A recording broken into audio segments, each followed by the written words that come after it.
Badlapur encounter का मामला high court में पहुंचा और हाईकोर्ट ने इस मामले में सुनवाई की और पुलिस से सवाल पूछे हैं। गोली सिर में क्यों चलाई? सवाल पूछा गया कि 3 गोलियां अगर आरोपी ने चलाई, 1 गोली लगी पुलिस वाले को, बाकी 2 गोलियां कहां गई? सवाल यह भी पूछा कि 4 पुलिस वाले वहां पर मौजूद थे, वो एक शख्स को काबू में नहीं कर सके। पूछा कि अगर 3 गोलियां चली तो 1 गोली पुलिस वाले को लगी तो 2 गोलियां कहां गई? और सरकार लगातार आत्मरक्षा की दलील दे रही है, लेकिन विपक्ष कह रहा है कि एनकाउंटर के बहाने मारा गया है। आरोपी अक्षय शिंदे को जेल से क्राइम ब्रांच लाया जा रहा था। उसी दौरान मुंब्रा बाईपास पर यह एनकाउंटर होता है। पुलिस कह रही कि आत्मरक्षा में गोली चलानी पड़ी, लेकिन हाईकोर्ट ने सख्त टिप्पणी की है। सवाल पूछा है, सिर में गोली क्यों मारी? आपकी ट्रेनिंग में हाथ पर या पैर में गोली मारी जा सकती थी, लेकिन सिर पर गोली क्यों मारी?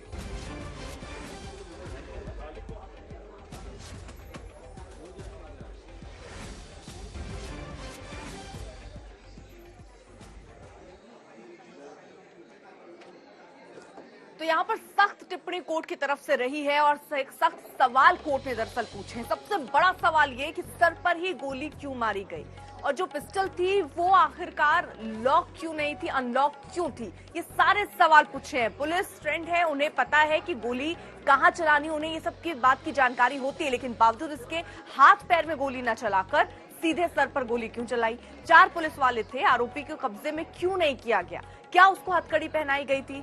उन्होंने बोला कि पानी पिलाने के लिए हथकड़ी खोली गई थी, उसी बीच उसने रिवॉल्वर ली और फायरिंग शुरू कर दी। वैन के अंदर पुलिस की पिस्तौल अनलॉक क्यों नहीं थी? ये सवाल भी कोर्ट की तरफ से पुलिस को लेकर पूछा गया और पुलिस को लेकर वो भी कोर्ट सीधे तौर पर कह रही है कि कुछ गड़बड़ियां लग रही हैं और इसको एनकाउंटर नहीं कहा जा सकता है। बड़ी और सख्त टिप्पणी है और बड़े सवाल पुलिस के सामने रखा गया है।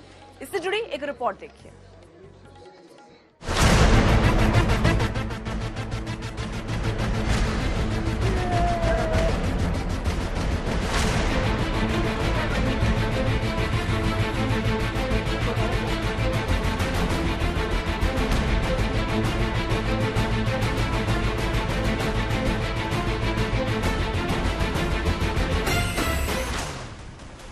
तलोजा जेल मुंबई से कलवा अस्पताल थाने की दूरी करीब 25 किलोमीटर है और जिस जगह पर शूट आउट हुआ वो तलोजा जेल से करीब 19 किलोमीटर दूर है। लोकेशन है मुंब्रा बाईपास और शूट वाली जगह से महज 6 किलोमीटर दूर है कलवा अस्पताल। 23 सितंबर को थाने के करीब जो एनकाउंटर हुआ वो अब सवालों के घेरे में है। बॉम्बे हाईकोर्ट ने कई गंभीर सवाल उठा दिए हैं। अदालत के ऐसे सवाल उठाने की कई वजह हैं। तुम लोग डायरेक्ट गोली डाल के उसको मार दिया और ऊपर से बोलेगा कि उससे फायरिंग किया करके। वो बच्चा फटाकड़ी जलाने को नहीं आता, गाड़ी नहीं चलाने को आता, इतना बड़ा बंदूक लेगा? कुछ भी बच्चे पे आरोप डालते तुम लोग, तुम्हारा नाम बड़ा करने के लिए। कुछ जीने का नहीं है, हम लोग को मरने का है। हम लोग को मरने का बस, वो बच्चे को उसका न्याय दिला दो बस। अब तक कहा गया है कि 23 सितंबर की शाम पुलिस अक्षय शिंदे को लेकर तलोजा जेल से निकली।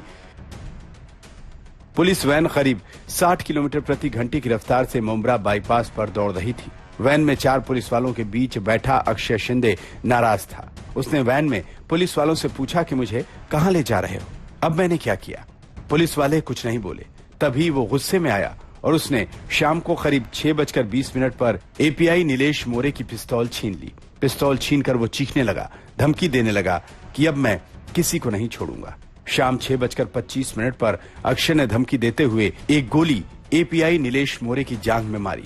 पुलिस वाले उसे समझाने लगे, पिस्तौल वापस करने को कहा, लेकिन अक्षय शिंदे नहीं माना। उसने कुल 3 गोलियां चलाई। आखिरकार पीआई संजय शिंदे ने सहयोगी पुलिस वालों की जान बचाने के लिए आरोपी पर एक गोली चलाई। गोली अक्षय के सिर में लगी। तलोजा जेल से 19 किलोमीटर दूर ये शूट आउट कांड हुआ। तब वैन रफ्तार से दौड़ी जा रही थी। फायरिंग के बाद भी वैन नहीं रुकी। वैन चला रहा ड्राइवर गाड़ी दौड़ाता रहा और वो सीधे पुलिस वैन को कलवा अस्पताल ले जाकर ही रुका। वहां डॉक्टरों ने अक्षय शिंदे को मृत घोषित कर दिया। अब अदालत के कई गंभीर सवाल हैं। हाईकोर्ट ने कई अहम सवाल किए हैं। पूछा है कि एक कमजोर आदमी फायर नहीं कर सकता। कोर्ट ने पूछा है कि आखिर पुलिस की पिस्तौल अनलॉक क्यों थी। कोर्ट ने सवाल उठाए हैं कि आरोपी ने 3 गोलियां चलाई, उसमें से 1 गोली पुलिस वाले को लगी तो 2 गोलियां कहां गई। अदालत ने यहां तक कह दिया कि आरोपी को रोकने के लिए सिर में क्यों गोली मारी, हाथ या पैर में क्यों नहीं मारी। कोर्ट ने यहां तक कह दिया कि इसे एनकाउंटर नहीं कह सकते, ये एनकाउंटर नहीं है। अदालत से ऐसे सवाल उठने के बाद अब सरकार बैकफुट पर है। इंसाफ के नाम पर एनकाउंटर को लेकर लगातार विपक्ष हमलावर है और अब कोर्ट की फटकार के बाद विपक्ष नए दमखम के साथ सरकार को घेरने में लगा है। विद्या के साथ सौरभ अख्तानिया, मुंबई, आज तक। अब वो 5 मिनट की पूरी कहानी हम आपको बताएं जिसमें एनकाउंटर हुआ। 5 मिनट में क्या क्या हुआ। पुलिस वालों पर गुस्सा आया, शिंदे को वो गुस्सा आया और उसके बाद अक्षय शिंदे ने गुस्से में एक पुलिस वाले की पिस्तौल छीनी, रिवॉल्वर, और एपीआई को एक गोली मार दी। पिस्तौल छीनते ही गोली मार दी। वो अनलॉक थी क्या पिस्तौल, ये अदालत ने भी सवाल उठाया है। और इसके बाद 2 गोली अक्षय ने हवा में चला दी। 5 मिनट के अंदर जो कुछ भी हुआ वो हम आपको बता रहे हैं। उसके बाद पीआई ने अक्षय को गोली मारी अपने बचाव में, क्योंकि अक्षय के पास पिस्टल थी, रिवॉल्वर आ चुकी थी और वो गोलियां चला रहा था। तो इस तरह से अब अक्षय का एनकाउंटर, परिवार का आरोप है कि ये फर्जी एनकाउंटर किया गया है। अक्षय शिंदे को मारा गया है, पुलिस ने अक्षय को मार डाला है और सबूत छुपाने के लिए, कुछ लोगों को बचाने के लिए अक्षय को मारा गया है। जेल में अक्षय की पिटाई भी की गई थी। अब जिस स्कूल से में ये घटना है उस स्कूल के संचालकों पर, प्रिंसिपल पर भी केस है। तो उन लोगों को बचाने के लिए पुलिस ने अक्षय को गोली मार दी। दिव्येश सिंह हमारी संवाददाता इस समय हमारे साथ जुड़ चुके हैं। दिव्येश, ये मामला कितना उलझ गया है अब? जी बिल्कुल, जिस तरीके से बॉम्बे हाईकोर्ट के जस्टिस चौहान सवाल उठा रहे हैं, सवाल पूछ रहे हैं प्रोसिक्यूशन को, पुलिस टीम को, ये मामला और उलझते ही जा रहा है। सुलझने के बजाय ये उलझते जा रहा है, क्योंकि जस्टिस चौहान ने जो सवाल पूछे कि रिवॉल्वर अनलॉक्ड कैसे थी। जब आप होल्स्टर में रिवॉल्वर रखते हैं, आप एक सर्विस ट्रेन्ड प्रोफेशनल पुलिसमैन है, आपको इसकी ट्रेनिंग दी गई है और ट्रेनिंग में ये हमेशा बताया जाता है कि आप जब भी होल्स्टर में अपनी बंदूक रखें तो उसे लॉक रखना चाहिए। उसमें एक सेफ्टी लॉक होता है, वो लगा हुआ रहना चाहिए। तो अक्षय शिंदे ने जब रिवॉल्वर छीन ली और उसके बाद उसने लॉक भी खोल लिया। अब अक्षय शिंदे को तो कोई एक्सपीरियंस नहीं है बंदूक चलाने का, जैसे कि उसके माता पिता भी कह रहे हैं कि उसे तो पटाखा चलाना नहीं आता, वो बंदूक क्या चलाएगा।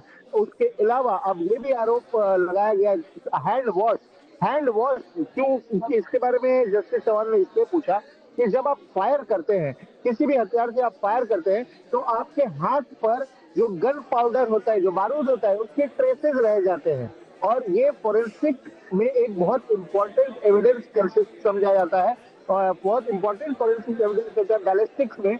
और इसको आपने हैंड वॉश लिया क्या आरोपी का या फिर अक्षय शिंदे का, या जो पुलिस अफसर ने गोली रिटेलिएशन में चलाई, उनका हैंड वॉश लिया गया है क्या, ये कोर्ट पे पूछा है। ये तो बहुत बड़े सवाल हैं जो पूछेंगे, लेकिन एक सवाल ये है क्योंकि जांच करने वालों पर जो है जांच की बात कही जा रही है, उनसे सवाल पूछे जा रहे हैं। इस तरह के एनकाउंटर्स की तह तक जाना कितना मुश्किल हो जाता है कि एक बार जो पुलिस का वर्डिक्ट है जो उन्होंने कह दिया, फिर एक तरीके से वही बाद में उसकी जांच कर पाना कितना मुश्किल है।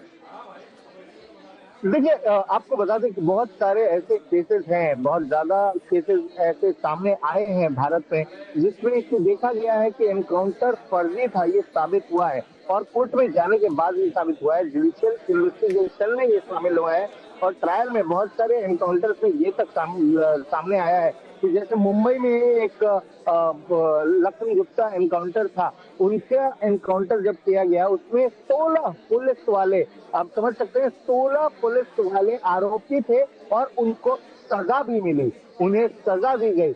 उसमें एक वरिष्ठ एनकाउंटर स्पेशलिस्ट थे जो ट्रायल कोर्ट से छूट गए थे, उनका एक्विटल हुआ था, पर उन्हें हाईकोर्ट ने अब कुछ ही दिन पहले उसी केस में फिर कन्विक्ट कर दिया। तो बहुत सारे ऐसे केसेस भी आते हैं सामने। अब चूंकि सवाल बहुत सारे हैं और सवाल पूछने वाला कोर्ट है, कोर्ट ने पूछा है, अब पुलिस क्या जवाब देती है ये देखना होगा। लेकिन चूंकि मामला इस समय सुर्खियों में है, सवालों में है, विपक्ष सवाल उठा रहा है। Aditya Thackeray India today conclave के मंच पर पहुंचे, उन्होंने भी इस विषय पर अपना बयान दिया है, सुनाते हैं आपको। Lot can be discussed, lot can be spoken, but I think the comparative is not needed and comparison is not needed because what happened in Badlapur is actually something against the basic principles of humanity and governance both. In terms of the accused, Akshay or whatever his name is, Shinde, who molested the 3-year-old toddler. I think that of course is a very demonic perspective, an act of, inhumane behavior. But beyond that, I think even the way the state government reacted to it, it kept a pregnant lady, the mother of the 3-year-old toddler, coming to the police station for 7 days back to back. On the day the FIR was taken, 10 hours she was made to sit. When the protesters came out to the railway station, they lathi charged them. I think again, an absolute failure of governance. And yesterday what has happened, whether to call it an encounter, whether to call it a killing, whether to call it a suicide, lots of questions are being raised. Whether this Shinde was killed to save one Apte. So I think there's a lot of speculation over that. Let's not compare the both. What we are indulging in is politics. Of course, the BJP and the Minde gang is indulging in dirty politics. But we have no intention of badla. We don't work like that.